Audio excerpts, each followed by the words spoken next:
रूस और यूक्रेन के बीच युद्ध का संकट गहराता जा रहा है। रूस के राष्ट्रपति व्लादिमीर पुतिन दो टूक कह रहे हैं कि अमेरिका नाटो का विस्तार रोके तभी तनाव कम हो सकता है। पुतिन यह शर्त भी रख रहे हैं कि अमेरिका इस बात की गारंटी दे कि यूक्रेन नाटो में शामिल नहीं होगा। पुतिन को लगता है कि यूक्रेन नाटो में शामिल होगा तो वह रूस की सुरक्षा के लिए खतरा है। मध्य और पूर्वी यूरोप में Romania, Bulgaria, Slovakia, Slovenia, Latvia, Estonia और लिथुआनिया साल 2004 में नाटो में शामिल हो गए थे। क्रोएशिया और अल्बानिया भी 2009 में शामिल हो गए थे। जॉर्जिया और यूक्रेन को भी 2008 में नाटो की सदस्यता मिलने वाली थी, लेकिन दोनों अब भी बाहर हैं। कुछ जानकार मानते हैं कि पुतिन ने यूक्रेन संकट के बहाने अमेरिका के नेतृत्व वाली एक ध्रुवीय दुनिया को चुनौती दे दी है। कहा जा रहा है कि अब दुनिया फिर से दो ध्रुवीय हो रही है और अमेरिका को चीन के साथ रूस से भी चुनौती मिल रही है। लेकिन दुनिया दो ध्रुवीय तभी होगी जब बाकी के देश भी अमेरिका और रूस के साथ लामबंद होंगे, जैसा शीत युद्ध के दौरान हुआ था। अमेरिका के साथ नाटो में शामिल सभी 30 देश तो हैं और एशिया की अहम शक्ति जापान के अलावा ऑस्ट्रेलिया भी उसके साथ है। लेकिन रूस के साथ कौन कौन से देश हैं? आइए इसे जानने की कोशिश करते हैं। सबसे पहले बात चीन की। चीन भी रूस की तरह नाटो का विस्तार नहीं चाहता है। यूक्रेन पर संयुक्त राष्ट्र सुरक्षा परिषद की बैठक हुई तो चीन ने बातचीत जारी रखने की अपील की। संयुक्त राष्ट्र में चीन के राजदूत ने कहा कि उनका देश चाहता है कि सभी पक्ष आपस में बातचीत और सलाह मशविरा जारी रखें। चीन ने कहा था कि संयुक्त राष्ट्र चार्टर के तहत सभी देश शांतिपूर्ण माध्यमों से अंतर्राष्ट्रीय विवादों का हल निकालें। पिछले दिनों चीन के विदेश मंत्री वांग यी ने अंतर्राष्ट्रीय समुदाय से अपील की थी कि वे नए शीत युद्ध की किसी भी कोशिश को सफल न होने दें।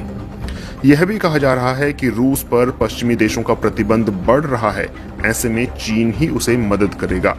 अभी अमेरिका को विश्व राजनीति के कई मुद्दों पर चीन और रूस साथ मिलकर चुनौती दे रहे हैं। अब भारत की बात करें तो भारत दुनिया की 5वीं बड़ी अर्थव्यवस्था है और एशिया की तीसरी सबसे बड़ी। कहा जा रहा है कि भारत के लिए रूस या अमेरिका में से किसी का भी खुलकर पक्ष लेना मुश्किल है। भारत ने संयुक्त राष्ट्र सुरक्षा परिषद में जो कुछ भी कहा उसमें ना तो रूस की निंदा थी और ना ही यूक्रेन की संप्रभुता की बात कही थी। हालांकि भारत ने यह भी कहा कि इस समस्या का समाधान कूटनीतिक वार्ता के जरिए ही संभव है।